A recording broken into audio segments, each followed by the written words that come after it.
Caulking between brick and siding can actually be a smart move to keep rodents out of your attic, but you gotta do it right or it won't help much. So here's the deal.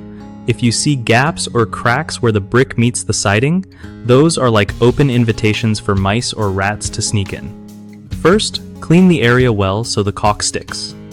Dirt or old caulk just messes that up. Use a high-quality exterior-grade caulk that's flexible and weatherproof because this spot moves a little with temperature changes. Don't just slap on a thin bead, fill those gaps completely but don't overdo it so it looks messy. Let it dry fully, which usually takes a day or two depending on the product. Also, keep an eye on it over time because caulk can crack or peel after a few years.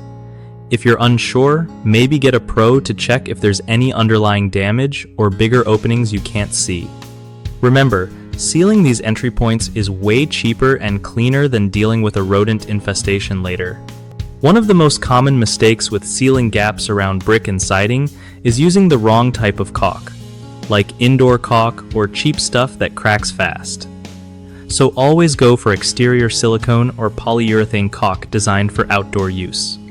Another issue is not cleaning the surface properly before applying caulk, which makes it peel off quickly. Just take a few minutes to scrape and wipe down the area. Third, people often miss other entry points while focusing only on one spot.